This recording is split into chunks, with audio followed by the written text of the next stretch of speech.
രാജസ്ഥാനിലെ ഒരു ചെറിയ ഗ്രാമത്തിലുള്ള സർക്കാർ ഹോസ്പിറ്റലിലെ സാധാരണ നഴ്സായിരുന്ന ബൻവാരി ദേവി ലക്ഷങ്ങൾ സമ്പാദിച്ചത് അതിവേഗത്തിലായിരുന്നു. എന്നാൽ അതിനുവേണ്ടി അവൾ കണ്ടെത്തിയ വഴി അവളെ കൊണ്ടുചെന്നെത്തിച്ചത് അകാല മരണത്തിലേക്കും. രാജസ്ഥാൻ രാഷ്ട്രീയത്തെ ഇളക്കിമറിച്ച പലരുടെയും അധികാര സ്ഥാനങ്ങൾ തട്ടിത്തെറിപ്പിച്ച ഒരു കേസായിരുന്നു ബൻവാരി ദേവി മർഡർ കേസ്. CBI ഏറ്റെടുത്ത ഈ കേസിന്റെ അന്വേഷണം പിന്നീട് അമേരിക്കൻ അന്വേഷണ ഏജൻസിയായ FBI സഹായത്തോടെയാണ് തെളിയിക്കപ്പെട്ടത് എന്ന് പറയുമ്പോൾ തന്നെ ഈ കേസിന്റെ റേഞ്ച് എന്താണെന്ന് നിങ്ങൾക്ക് ഊഹിക്കാവുന്നതേയുള്ളൂ. അത്രയും കോളിളക്കമുണ്ടാക്കിയ ഒരു കേസാണിത്. ആരായിരുന്നു ബൻവാരി ദേവി? ആരാണ് അവരെ കൊലപ്പെടുത്തിയത്? FBI ഈ കേസിലേക്ക് എത്തിയത് ഏത് സാഹചര്യത്തിലാണ്? നമ്മുടെ ഇൻവെസ്റ്റിഗേഷൻ ഇവിടെ ആരംഭിക്കുന്നു. Welcome back.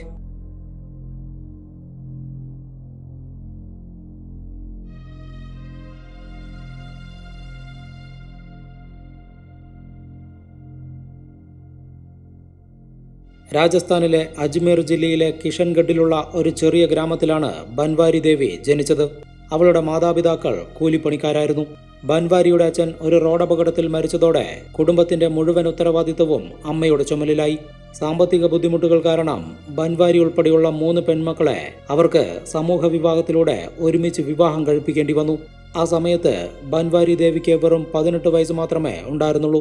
വിവാഹശേഷം ബൻവാരി ദേവി ജോധ്പൂർ ജില്ലയിലെ ബരുണ്ട ഗ്രാമത്തിലുള്ള ഭർത്താവ് അമർചന്ദിന്റെ വീട്ടിലെത്തി. ഒരു ഡ്രൈവറായി ജോലി ചെയ്തിരുന്ന അമർചന്ദ് കടുത്ത മദ്യപാനിയായിരുന്നു. ആരോഗ്യവകുപ്പിൽ ജോലി ചെയ്തിരുന്ന അമർചന്ദിന്റെ അച്ഛൻ 1999-ൽ അതേ വകുപ്പിൽ ഒരു നഴ്സായി ജോലി നേടാൻ ബൻവാരിയെ സഹായിച്ചു. പക്ഷേ ബൻവാരിയുടെ നിയമനം ജയ്സാൽമീറിലായിരുന്നു, അതായത് അവളുടെ ഭർത്താവിന്റെ വീട്ടിൽ നിന്നും വളരെ അകലെ. എന്നാൽ ആ ജോലി അവൾ പൂർണ്ണ മനസ്സോടെയല്ല ഏറ്റെടുത്തത്. കാരണം വലിയ വലിയ സ്വപ്നങ്ങൾ അവൾക്കുണ്ടായിരുന്നു. ഫെയിം, പ്രശസ്തി, ഏതെങ്കിലും വിധത്തിൽ 4 ആൾ അറിയണം, ഒരു സെലിബ്രിറ്റി ആവണം. ഇതായിരുന്നു ബൻവാരിയുടെ ആഗ്രഹം. ഒരു സാധാരണ നഴ്സായി ജോലി ചെയ്താൽ ആരറിയാൻ? ഈ ഒരു ചിന്താഗതിയാണ് രാജസ്ഥാനി സിനിമകളിലും പ്രാദേശിക സംഗീതാൽബങ്ങളിലും മുഖം കാണിക്കാൻ അവരെ പ്രേരിപ്പിച്ചത്. പലപ്പോഴും നഴ്സിംഗ് ജോലികൾ അവഗണിച്ചുകൊണ്ട് അവർ ഷൂട്ടിങ്ങിന് പോകുമായിരുന്നു. എന്നാൽ തുടർച്ചയായുള്ള അവധികൾ ജോലിയെ ബാധിക്കുമെന്ന് അറിയാമായിരുന്നതിനാൽ ബൻവാരി തന്റെ ജോലി നഷ്ടപ്പെടാതിരിക്കാനുള്ള മുൻകരുതലുകൾ എടുത്തിരുന്നു. അതിനുവേണ്ടി അവൾ പല ഉന്നതരുമായും ബന്ധം സ്ഥാപിച്ചു. ബൻവാരി ദേവി അടുത്ത ബന്ധം പുലർത്തിയിരുന്ന സ്വാധീനമുള്ള നേതാക്കളിൽ പ്രമുഖനായ ഒരാളായിരുന്നു ലൂണി നിയോജക മണ്ഡലത്തിൽ നിന്നുമുള്ള അന്നത്തെ കോൺഗ്രസ് MLA ആയിരുന്ന മൽക്കൻ സിംഗ് ബിഷ്ണോയ്. ബൻവാരി ദേവി തുടർച്ചയായി ജോലിയിൽ നിന്നും വിട്ടുനിൽക്കുന്നത് ഡിപ്പാർട്ട്മെന്റിലുള്ള പലർക്കും അത്ര രസിച്ചിരുന്നില്ല. 2009-ൽ നഴ്സ് ബൻവാരി തന്റെ ജോലിയിൽ നിന്നും നിരന്തരം വിട്ടുനിൽക്കുന്നുണ്ടെന്നും ആശുപത്രിയിൽ പോകുന്നില്ലെന്നും ആരോപിച്ച് അവർക്കെതിരെ ജില്ലാ മെഡിക്കൽ ഓഫീസറിന് ഒരു പരാതി ലഭിച്ചു. അന്വേഷണത്തിൽ ഈ ആരോപണങ്ങൾ സ്ഥിരീകരിക്കപ്പെട്ടതോടെ മെഡിക്കൽ ഓഫീസർ ബൻവാരിയെ സസ്പെൻഡ് ചെയ്തു. എന്നാൽ ബൻവാരി ഉടൻ തന്നെ MLA മൽക്കൻ സിംഗിനെ സമീപിച്ചു. അതിനോടകം മൽക്കൻ സിംഗുമായി വഴിവിട്ട ബന്ധം സ്ഥാപിച്ചിരുന്ന ബൻവാരിക്ക് ഇപ്പോഴുണ്ടായ ഈ പ്രതികൂല സാഹചര്യത്തിൽ അദ്ദേഹം തന്നെ സഹായിക്കുമെന്നുള്ള ഉത്തമ ബോധ്യമുണ്ടായിരുന്നു. തന്റെ കടമ നിറവേറ്റിക്കൊണ്ട് മൽക്കൻ സിംഗ് ബൻവാരി ദേവിയെ രാജസ്ഥാനിലെ പ്രമുഖ കോൺഗ്രസ് നേതാവായ പരാശ്രം മദേർണിയുടെ മകൻ മഹിപാൽ മദേർണിയുടെ അടുത്തേക്ക് കൊണ്ടുപോയി. ആ സമയത്ത് രാജസ്ഥാനിൽ അശോക് ഗെലോട്ട് മുഖ്യമന്ത്രിയായുള്ള കോൺഗ്രസ് ഗവൺമെന്റാണ് അധികാരത്തിലുള്ളത്. ആ മന്ത്രിസഭയിൽ ഇറിഗേഷൻ വകുപ്പ് മന്ത്രിയായിരുന്നു മഹിപാൽ മദേർണ. ഇത്രയും പ്രധാനപ്പെട്ട മന്ത്രിസ്ഥാനം വഹിക്കുന്ന ഒരു നേതാവിന് ബൻവാരിയുടെ സസ്പെൻഷൻ പിൻവലിക്കുക എന്നുള്ളത് അത്ര വലിയ കാര്യമൊന്നുമല്ല. എന്നിരുന്നാലും ഇന്നത്തെ രാഷ്ട്രീയത്തിൽ ഒരു സഹായവും അങ്ങനെ വെറുതെയൊന്നും ലഭിക്കില്ല. ഈ സഹായത്തിന് പ്രത്യുപകാരമായി ബൻവാരി കൊടുത്തതാകട്ടെ അവളുടെ ശരീരവും. സ്വാഭാവികമായും ജില്ലാ മെഡിക്കൽ ഓഫീസറിന്റെ ഉത്തരവിനെ മറികടന്ന് ബൻവാരി ദേവിക്ക് ജോലി തിരികെ ലഭിച്ചു. അതും അവരുടെ ഇഷ്ടപ്രകാരം ഭർത്താവിന്റെ വീടിനടുത്തുള്ള മറ്റൊരു ഹോസ്പിറ്റലിലേക്ക് ട്രാൻസ്ഫറോടുകൂടിയായിരുന്നു നിയമനം. ഈ ഒരു സംഭവത്തിനു ശേഷം ബൻവാരി ദേവിയും മഹിപാൽ മദേർണിയും കൂടുതൽ അടുപ്പത്തിലായി. ഒരു ഭാര്യയാണ്, 3 കുട്ടികളുടെ അമ്മയാണ് എന്നുള്ള ചിന്തയൊന്നും അവർക്കുണ്ടായിരുന്നില്ല. ഉന്നതരുമായുള്ള അടുപ്പം ബൻവാരിയെ ആവേശം കൊള്ളിച്ചു. ആദ്യം MLA, ഇപ്പോൾ മന്ത്രി. ഉന്നതരുമായുള്ള ഈ അടുപ്പം കാരണം മേലധികാരികൾക്ക് പോലും ബൻവാരിയെ ഭയമായി തുടങ്ങി. അത് അവൾ പരമാവധി മുതലെടുത്തു. ചുരുങ്ങിയ സമയത്തിനുള്ളിൽ അവൾ ധാരാളം പണം സമ്പാദിച്ചു. 1ലധികം വീടുകളും കാറുകളും സ്വന്തമാക്കി. ഒരു നഴ്സിന് സ്വപ്നം കാണാൻ പോലും കഴിയാത്ത ആഡംബര ജീവിതമാണിപ്പോൾ ബൻവാരി നയിക്കുന്നത്. ക്രമേണ അവരുടെ ആഗ്രഹങ്ങൾ വളർന്നു. അത്യാഗ്രഹം അവളെ അന്ധയാക്കി. തന്റെ അഭിലാഷങ്ങളും ആഗ്രഹങ്ങളും നിറവേറ്റുന്നതിനായി അവൾ കുറുക്കുവഴികൾ തിരഞ്ഞെടുത്ത് അപകടകരമായ ഒരു പാതയിലേക്ക് പ്രവേശിച്ചു. അത് ഇങ്ങനെയാണ്. വരാനിരിക്കുന്ന MLA തിരഞ്ഞെടുപ്പിൽ ഭോപ്പാൽഗഡ് നിയോജക മണ്ഡലത്തിൽ തന്നെ കോൺഗ്രസ് സ്ഥാനാർത്ഥിയാക്കണമെന്ന് ബൻവാരി മഹിപാൽ മദേർണയോടും മൽക്കൻ സിംഗ് ബിഷ്ണോയിയോടും ആവശ്യപ്പെട്ടു. ഇത് കേട്ട് ഇരുവരും ഞെട്ടിയെങ്കിലും അവരവൾക്ക് വ്യാജ വാഗ്ദാനങ്ങൾ നൽകി അനുനയിപ്പിച്ചു. രണ്ട് നേതാക്കളും തെറ്റായ ഉറപ്പുകൾ മാത്രമാണ് നൽകിയത് എന്നും താൻ വഞ്ചിക്കപ്പെട്ടതാണ് എന്നും ബൻവാരിക്ക് മനസ്സിലായി. താമസിയാതെ മഹിപാൽ മദേർണയോടും മൽക്കൻ സിംഗ് ബിഷ്ണോയിയോടുമുള്ള അവളുടെ ഇഷ്ടം പകയായി മാറി. അങ്ങനെയാണ് ഏറ്റവും തരം താഴ്ന്നതും അപകടം നിറഞ്ഞതുമായ ഒരു തന്ത്രം അവൾ മെനഞ്ഞത്: ബ്ലാക്ക്മെയിൽ. അതിനു മുൻപ് തന്നെ ബൻവാരി ദേവിയോടൊപ്പം മറ്റൊരു പ്രധാന വ്യക്തി കൂടി അപകടകരമായ ഈ ഗെയിമിൽ പങ്കെടുത്തിരുന്നു. അത് മറ്റാരുമല്ല, മൽക്കൻ സിംഗ് ബിഷ്ണോയിയുടെ സഹോദരി ഇന്ദിര ബിഷ്ണോയി ആയിരുന്നു. ശിശുവികസന വകുപ്പിൽ സൂപ്പർവൈസർ സ്ഥാനം വഹിച്ചിരുന്ന ഇന്ദിര ബിഷ്ണോയിക്ക് തന്റെ സഹോദരന് ബൻവാരി ദേവിയുമായുള്ള ബന്ധത്തെക്കുറിച്ച് നന്നായി അറിയാമായിരുന്നു. എന്നിരുന്നാലും ആ ബന്ധം ഇന്ദിരയെ ഒട്ടും അസ്വസ്ഥയാക്കിയില്ല. വാസ്തവത്തിൽ ഇന്ദിര ബൻവാരിയെ തന്റെ സഹോദരന്റെ ഭാര്യയെ പോലെയാണ് കണ്ടിരുന്നത്. അതിനവർക്ക് വ്യക്തമായ ലക്ഷ്യങ്ങളുമുണ്ടായിരുന്നു. തന്റെ സഹോദരൻ മൽക്കൻ സിംഗ് മന്ത്രിയാവുന്നത് കാണാൻ ഇന്ദിര ബിഷ്ണോയ് ആഗ്രഹിച്ചിരുന്നു. മഹിപാൽ മദേർണ മന്ത്രിസ്ഥാനം ഉപേക്ഷിച്ചാൽ മാത്രമേ അത് സംഭവിക്കൂ. എന്നാൽ മഹിപാൽ മദേർണ ഒരിക്കലും അങ്ങനെ ചെയ്യില്ല. അതുകൊണ്ട് തന്നെ അദ്ദേഹത്തിന്റെ മന്ത്രിസ്ഥാനം നഷ്ടപ്പെടുത്തണം. തന്റെ ഈ ആഗ്രഹം നിറവേറ്റുന്നതിനായാണ് ഇന്ദിര ബൻവാരിയുടെ കൂടെ കൂടിയത്. രാജസ്ഥാൻ രാഷ്ട്രീയത്തിൽ പ്രതിസന്ധി സൃഷ്ടിക്കുന്ന എന്തെങ്കിലും ചെയ്യാൻ അവർ ബൻവാരിയെ പ്രേരിപ്പിക്കാൻ തുടങ്ങി. ഇതോടെ ഇന്ദിര ബിഷ്ണോയിയുടെ നിർദ്ദേശപ്രകാരം മഹിപാൽ മദേർണിയുമായുള്ള തന്റെ സ്വകാര്യ നിമിഷങ്ങളുടെ വീഡിയോ ബൻവാരി രഹസ്യമായി റെക്കോർഡ് ചെയ്ത് ഒരു CD-യിലാക്കി സൂക്ഷിച്ചു. 52 മിനിറ്റ് ദൈർഘ്യമുള്ള വീഡിയോ ആയിരുന്നു അത്. അതിനുശേഷമാണ് ബൻവാരി MLA സ്ഥാനം ആവശ്യപ്പെട്ടുകൊണ്ട് രംഗത്ത് വന്നത്. ഇതേ സമയം ഇന്ദിര ബിഷ്ണോയ് ആ CD ആവശ്യപ്പെട്ടു. പക്ഷേ ബൻവാരി CD കൊടുക്കാൻ തയ്യാറായില്ല. അതിനോടകം ബൻവാരി ദേവി രാഷ്ട്രീയത്തിന്റെ സങ്കീർണതകളെക്കുറിച്ചും കുതികാൽ വെട്ടലിനെ കുറിച്ചുമെല്ലാം നല്ല അറിവുള്ളവളായി മാറിക്കഴിഞ്ഞിരുന്നു. ഇന്ദിര ബിഷ്ണോയ്, മൽക്കൻ സിംഗ്, മഹിപാൽ മദേർണ ഇവരെ പോലുള്ളവർക്ക് താൻ വെറും ഒരു കളിപ്പാവ് മാത്രമാണെന്നും അവരുടെ ഉദ്ദേശം നടന്നു കഴിഞ്ഞാൽ ഒരു കറിവേപ്പില പോലെ തന്നിയെടുത്ത് പുറത്തിടുമെന്നും അവൾക്കറിയാമായിരുന്നു. അതുകൊണ്ട് തന്നെ 52 മിനിറ്റ് ദൈർഘ്യമുള്ള ആ വീഡിയോ CD-യുടെ യഥാർത്ഥ മൂല്യം അവൾ മനസ്സിലാക്കി. അത് വെച്ച് ബൻവാരി ദേവി മഹിപാൽ മദേർണയെ ബ്ലാക്ക്മെയിൽ ചെയ്യാൻ തുടങ്ങി. MLA സ്ഥാനം നൽകിയില്ലെങ്കിൽ വേണ്ട, അതിനു പകരമായി വലിയൊരു തുക അവൾ ആവശ്യപ്പെട്ടു. മഹിപാൽ മദേർണ ഉൾപ്പെട്ട CD ചോർന്നു പോകുന്നത് ബൻവാരി ഒരിക്കലും ആഗ്രഹിച്ചിരുന്നില്ല. കാരണം ആ CD പരസ്യമാക്കിയതുകൊണ്ട് അവൾക്കൊന്നും നേടാനില്ല. മറിച്ച് ആ CD മറച്ചു വെച്ചിരിക്കുന്നിടത്തോളം കാലം അവൾക്ക് അവളുടെ എല്ലാ ആവശ്യങ്ങളും നിറവേറ്റാനും കഴിയും. ഇതോടെ ഇന്ദിര ബിഷ്ണോയിയുടെ പ്ലാനിന് വിരുദ്ധമായി ബൻവാരി അവളുടെ സഹോദരൻ മൽക്കൻ സിംഗിനെയും ഈ CD വിവാദത്തിലേക്ക് വലിച്ചിഴച്ചു. മൽക്കൻ സിംഗിന്റെയും ഒരു വീഡിയോ തന്റെ കൈവശമുണ്ട് എന്ന് അവൾ അവകാശപ്പെട്ടു. അത്തരമൊരു CD ബൻവാരിയുടെ കൈവശമില്ലായിരുന്നു. മൽക്കൻ സിംഗിനെ സമ്മർദ്ദത്തിലാക്കാൻ വേണ്ടി മാത്രമാണ് ബൻവാരി ഈ ഒരു അവകാശവാദം ഉന്നയിച്ചത്. എന്നാൽ എല്ലാവന്മാരും ഒരു പാത്രത്തിൽ നിന്നുമാണ് ഭക്ഷണം കഴിച്ചിരുന്നത് എന്നുള്ളത് കൊണ്ട് തന്നെ ബൻവാരിയുടെ പ്രസ്താവന മൽക്കൻ സിംഗിനെ ശരിക്കും ഭയപ്പെടുത്തി. മഹിപാൽ മദേർണയ്ക്ക് മുൻപ് തന്നെ ബൻവാരിക്ക് മൽക്കൻ സിംഗുമായി വളരെ കാലമായി അവിഹിത ബന്ധമുണ്ടായിരുന്നു. ഇളയ മകളുടെ പിതാവ് തന്റെ ഭർത്താവ് അമർചന്ദ് അല്ല എന്നും MLA മൽക്കൻ സിംഗ് ആണെന്നും ബൻവാരി അവകാശപ്പെട്ടു. ഇത് തെളിയിക്കാൻ ബൻവാരി ദേവി DNA പരിശോധനയ്ക്ക് പോലും തയ്യാറാണെന്ന് അറിയിച്ചു. നിങ്ങൾ രണ്ടുപേരും ചേർന്ന് എനിക്ക് 20 കിലോ സ്വർണവും 1 കോടി രൂപയും നൽകിയില്ലെങ്കിൽ ഒരു പൊതുസമ്മേളനത്തിൽ വെച്ച് ഈ അവിഹിത സന്തതിയെക്കുറിച്ചുള്ള സത്യം വെളിപ്പെടുത്തുമെന്നും CD പുറത്തുവിടുമെന്നും പറഞ്ഞ് അവൾ മൽക്കൻ സിംഗിനെയും മഹിപാൽ മദേർണിയെയും ഭീഷണിപ്പെടുത്തി. ഇത്രയും ഗോൾഡും പണവുമെല്ലാം അവൾ ഒരിക്കലും വെറുതെ ആവശ്യപ്പെട്ടതായിരിക്കില്ല. അതിനേക്കാളും ഗോൾഡും പണവും അവരുടെ കയ്യിൽ ഉണ്ടെന്ന് അറിയാവുന്നത് കൊണ്ട് തന്നെയായിരിക്കും ആവശ്യപ്പെട്ടത്. പണം, പവർ, അതാണ് രാഷ്ട്രീയത്തിലേക്ക് പലരെയും ഒരു കാന്തം പോലെ ആകർഷിക്കുന്നത്. ഇറങ്ങിക്കഴിഞ്ഞാൽ ഒരു തിരിച്ചു വരവില്ല. മരണം വരെയും അധികാരത്തിനായി കടിച്ചു തൂങ്ങും. അതാണ് രാഷ്ട്രീയം. മിനിസ്റ്റർ മഹിപാൽ മദേർണയ്ക്കും MLA മൽക്കൻ സിംഗിനും അവരുടെ രാഷ്ട്രീയ ജീവിതം സംരക്ഷിക്കേണ്ടത് അത്യാവശ്യമായിരുന്നു. അതിനാൽ അവർ ഉടൻ തന്നെ ബൻവാരി ദേവിയിൽ നിന്നും അകലം പാലിച്ചു. എല്ലാ ആശയവിനിമയങ്ങളും നിർത്തി. അവളുടെ കോളുകൾക്ക് മറുപടി നൽകാൻ വിസമ്മതിച്ചു. തന്റെ അവകാശവാദങ്ങളും ഭീഷണികളും തുടർച്ചയായി അവഗണിക്കപ്പെടുന്നത് കണ്ട് ബൻവാരി ദേവിക്ക് ദേഷ്യം വന്നു. ആ ദേഷ്യത്തിൽ അവൾ മഹിപാൽ മദേർണിയുടെ ജയ്പൂരിലെ വസതിയിലെത്തുകയും അദ്ദേഹത്തിന്റെ വീട്ടിലേക്ക് അതിക്രമിച്ചു കയറി ഒരു സീൻ ഉണ്ടാക്കുകയും ചെയ്തു. എന്നാൽ മിനിസ്റ്ററിന്റെ സംരക്ഷണ ചുമതലയുണ്ടായിരുന്ന പോലീസ് അവരെ അടിച്ചു പുറത്താക്കി. ഈ സംഭവത്തിന് ശേഷം ബൻവാരി ദേവിയുടെ മനസ്സിലുണ്ടായിരുന്ന പക ആളിക്കത്തി. 2011 ജൂലൈ മാസത്തിൽ അവർ രാജസ്ഥാനിലെ BJP നേതൃത്വവുമായി നേരിട്ട് ബന്ധപ്പെട്ടു. MLA മൽക്കൻ സിംഗും മന്ത്രി മഹിപാൽ മദേർണിയും ഉൾപ്പെട്ട ഒരു വീഡിയോ CD തന്റെ കൈവശമുണ്ട് എന്ന് അവൾ അവകാശപ്പെട്ടു. അങ്ങനെ അന്ന് രാജസ്ഥാനിൽ പ്രതിപക്ഷത്തിരിക്കുന്ന BJPക്ക് ദിവസങ്ങൾക്കുള്ളിൽ സർക്കാരിനെ അട്ടിമറിക്കാൻ കിട്ടിയ ഒരു തുരുപ്പിച്ചീട്ടായി ബൻവാരി ദേവി മാറി. ഇതേ സമയം ആ വീഡിയോ CDയിൽ നിന്നുമുള്ള ചില സ്ക്രീൻഷോട്ടുകൾ ബൻവാരി ബുദ്ധിപൂർവ്വം പ്രാദേശിക വാർത്താ ചാനലുകളിലേക്കും ഒരു പത്രത്തിലേക്കും ചോർത്തി നൽകി. ഒരു നേതാവിന്റെയോ മന്ത്രിയുടെയോ പേര് നേരിട്ട് പറഞ്ഞില്ലെങ്കിലും ചിത്രങ്ങൾ മഹിപാൽ മദേർണിയുടേതാണെന്ന് തെളിയിക്കുന്ന ചില സൂചനകളും അവർ നൽകി. അടുത്ത ദിവസം ഇത് മാധ്യമങ്ങളിൽ പ്രധാന വാർത്തയായി. ഇതോടെ രാജസ്ഥാൻ കോൺഗ്രസ് സർക്കാരിന്റെ സ്ഥിരതയ്ക്ക് ഇളക്കം തട്ടാൻ തുടങ്ങി. ബൻവാരി ദേവി അഴിച്ചുവിട്ട കൊടുങ്കാറ്റ് മഹിപാൽ മദേർണിയെയും മൽക്കൻ സിംഗിനെയും മുട്ടുകുത്തിച്ചു. ബൻവാരിയിൽ നിന്നും അകലം പാലിച്ച 2 നേതാക്കളും വീണ്ടും അവരെ ബന്ധപ്പെട്ടു. ഇതോടെ 3 പേരും ചേർന്ന് ഒരു കരാറിൽ ഏർപ്പെട്ടു.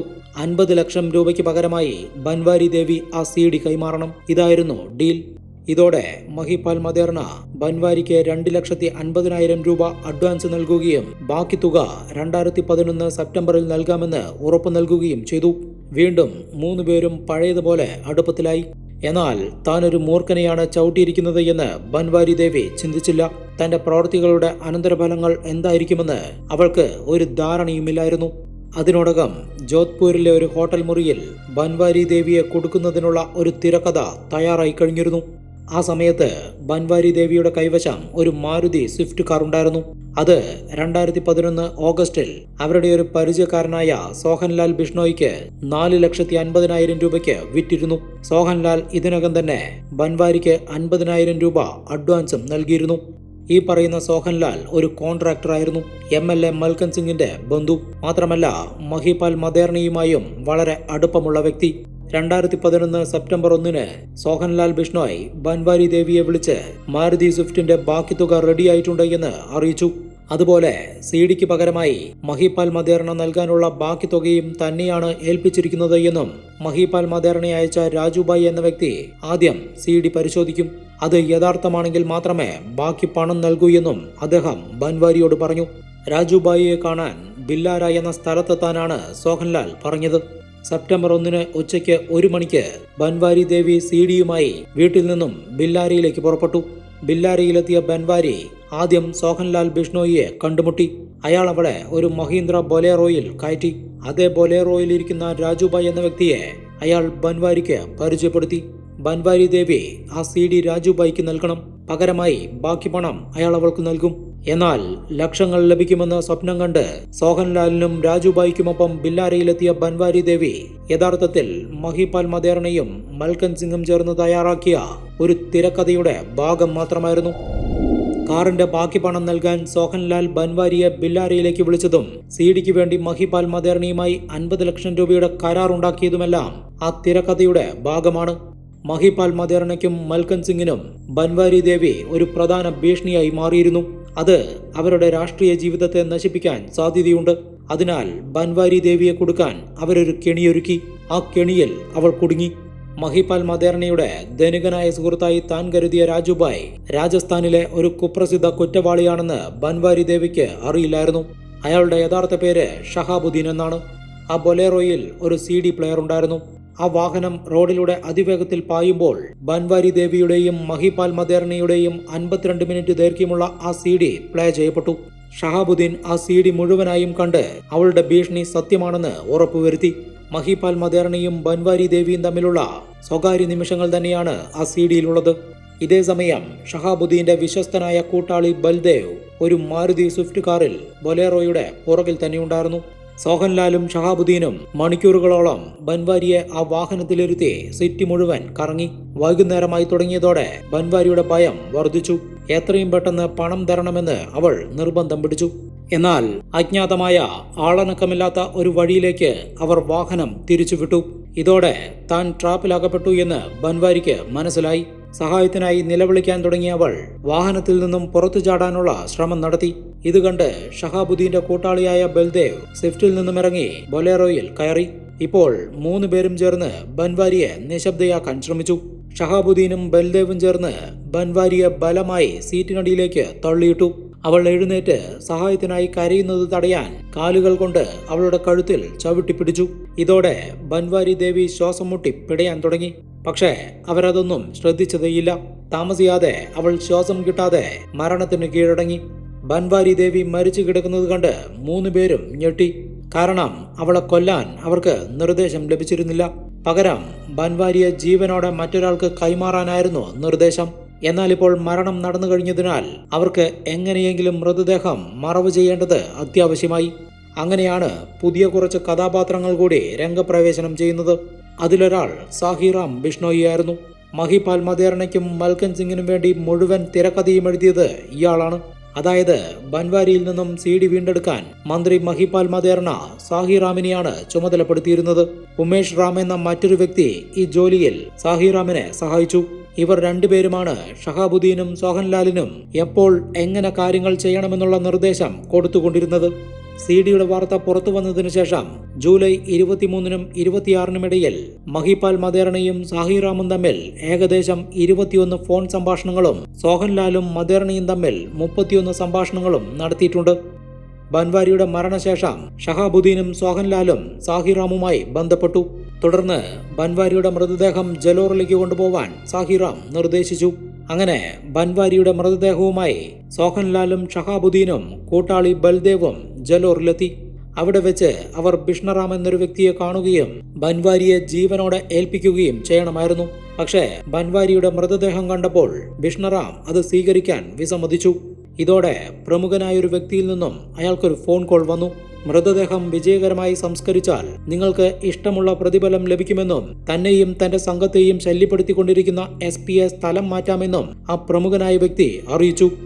ആ സമയത്ത് ബിഷ്ണറാമിനെതിരെ തട്ടിക്കൊണ്ടുപോവൽ, പിടിച്ചുപറി, മറ്റു കുറ്റകൃത്യങ്ങൾ എന്നിവയുമായി ബന്ധപ്പെട്ട് നിരവധി കേസുകൾ പോലീസ് രജിസ്റ്റർ ചെയ്തിരുന്നു. SP ആണെങ്കിൽ അവനെ പൂട്ടാനുള്ള ശ്രമത്തിലുമാണ്. ഇതോടെ ബിഷ്ണറാം സമ്മതമറിയിച്ചു. രാത്രി 9 മണിയോടെ അവൻ സോഹൻലാലിൽ നിന്നും ഷഹാബുദ്ദീനിൽ നിന്നും ബൻവാരിയുടെ മൃതദേഹം ഏറ്റുവാങ്ങി. തുടർന്ന് തന്റെ 3 കൂട്ടാളികളായ അശോക്, കൈലാഷ്, ഓം പ്രകാശ് എന്നിവരോടൊപ്പം ബൻവാരിയുടെ മൃതദേഹം വിജനമായ ഒരു പ്രദേശത്ത് വെച്ച് സംസ്കരിക്കാനായി കൊണ്ടുപോയി. ബിഷ്ണറാമും കൂട്ടാളികളും മൃതദേഹവുമായി സഞ്ചരിച്ച സ്കോർപിയോ ജലോറിലെ ആളൊഴിഞ്ഞ ഒരു പ്രദേശത്തെത്തി. അതിനുശേഷം അവർ ബൻവാരിയുടെ മൃതദേഹം ഒരു കുഴിയിലിട്ട് തീ കൊളുത്തി. ഡെഡ് ബോഡി പൂർണ്ണമായും കത്തിക്കഴിഞ്ഞപ്പോൾ ബാക്കിയുള്ള ചാരം അവർ ശ്രദ്ധാപൂർവം ശേഖരിച്ച് അടുത്തുള്ളൊരു കനാലിൽ ഒഴുക്കിക്കളഞ്ഞു. 2011 സെപ്റ്റംബർ 1-ന് ശേഷം ആരും തന്നെ ബൻവാരി ദേവിയെ കണ്ടിട്ടില്ല. ബൻവാരിയെ കാണാതായി 12 ദിവസങ്ങൾക്ക് ശേഷം സെപ്റ്റംബർ 13-ന് അമർചന്ദ് തന്റെ ഭാര്യയുടെ തിരോധാനത്തെക്കുറിച്ച് അടുത്തുള്ള പോലീസ് സ്റ്റേഷനിൽ ചെന്ന് ഒരു പരാതി നൽകി. സെപ്റ്റംബർ 1 മുതൽ തന്റെ ഭാര്യയെ കാണാനില്ല എന്നും ഇറിഗേഷൻ വകുപ്പ് മന്ത്രി മഹിപാൽ മദേർണയ്ക്കും MLA മൽക്കൻ സിംഗ് ബിഷ്ണോയ്ക്കും ഭാര്യയുടെ തിരോധാനത്തിൽ പങ്കുണ്ടെന്ന് സംശയിക്കുന്നതായും അയാൾ പോലീസുകാരോട് പറഞ്ഞു. മന്ത്രി മഹിപാൽ മദേർണ തന്റെ ഭാര്യ ബൻവാരിയെ ഇടയ്ക്കിടെ ഫോൺ വിളിക്കാറുണ്ടെന്നും വിളിക്കരുതെന്ന് നിരവധി തവണ പറഞ്ഞിട്ടും മന്ത്രി ഫോൺ വിളി തുടർന്നു എന്നും അമർചന്ദിന്റെ പരാതിയിൽ പറയുന്നു. ഈ പരാതിയുമായി ബന്ധപ്പെട്ട വാർത്ത മാധ്യമങ്ങളിലൂടെ പുറത്തു വന്നതോടെ പ്രതിപക്ഷവും ഭരണകക്ഷിയും തമ്മിലുള്ള ആരോപണങ്ങളുടെയും പ്രത്യാരോപണങ്ങളുടെയും ഒരു പരമ്പരയോടെ രാജസ്ഥാനിലെ രാഷ്ട്രീയം ചൂടുപിടിക്കാൻ തുടങ്ങി. മഹിപാൽ മദേർണയുമായും മൽക്കൻ സിംഗുമായും ബന്ധപ്പെടുത്തി ബൻവാരി ദേവിയുടെ പേര് മുൻപും വിവാദങ്ങളിൽ ഇടം പിടിച്ചിട്ടുള്ളതിനാൽ വിഷയം കൂടുതൽ വഷളായി. ബൻവാരി ദേവിയുടെ കൈവശമുണ്ട് എന്ന് അവകാശപ്പെടുന്ന CD പുറത്തു വരാതിരിക്കാൻ അവരെ മനഃപൂർവ്വം അപായപ്പെടുത്തിയതാണ് എന്ന് എല്ലാവരും സംശയിച്ചു. ഈ വിഷയത്തിൽ നിഷ്പക്ഷമായ അന്വേഷണം നടത്താൻ രാജസ്ഥാനിലെ ജനങ്ങളിൽ നിന്നും പ്രതിപക്ഷ പാർട്ടികളിൽ നിന്നും സംസ്ഥാന സർക്കാരിനുമേൽ വലിയ സമ്മർദ്ദമുണ്ടായിരുന്നു. പ്രത്യേകിച്ചും കോൺഗ്രസിന്റെ 2 പ്രമുഖ നേതാക്കൾ ഇതിൽ ഉൾപ്പെട്ടതിനാൽ. ഒടുവിൽ 2011 സെപ്റ്റംബർ 15-ന് രാജസ്ഥാൻ സർക്കാർ ഈ കേസിന്റെ അന്വേഷണം പോലീസിൽ നിന്നും CBIക്ക് കൈമാറി. സെപ്റ്റംബർ 23-ന് രാജസ്ഥാൻ കോടതി മഹിപാൽ മദേർണയ്ക്കെതിരെ FIR രജിസ്റ്റർ ചെയ്യാൻ സർക്കാരിനോട് നിർദ്ദേശിച്ചു. ഇതേ തുടർന്ന് ഒക്ടോബർ 16-ന് മുഖ്യമന്ത്രി അശോക് ഗെഹ്ലോട്ട് മഹിപാൽ മദേർണയെ മന്ത്രിസ്ഥാനത്തു നിന്നും പുറത്താക്കി. തുടർന്ന് മഹിപാൽ മദേർണയും മൽക്കൻ സിംഗ് ബിഷ്ണോയിയും കോൺഗ്രസ് പാർട്ടിയിൽ നിന്നും പുറത്താക്കപ്പെട്ടു. ഒക്ടോബർ 22-ന് ഈ കേസിൽ പ്രധാനപ്പെട്ടൊരു വഴിത്തിരിവുണ്ടായി. ആ ദിവസം ഷഹാബുദ്ദീൻ എന്ന രാജുബായ് പോലീസിൽ കീഴടങ്ങി. അതിനുശേഷമാണ് ബൻവാരി ദേവി കേസിലെ കുരുക്കുകൾ ഓരോന്നായി അഴിഞ്ഞു തുടങ്ങിയത്.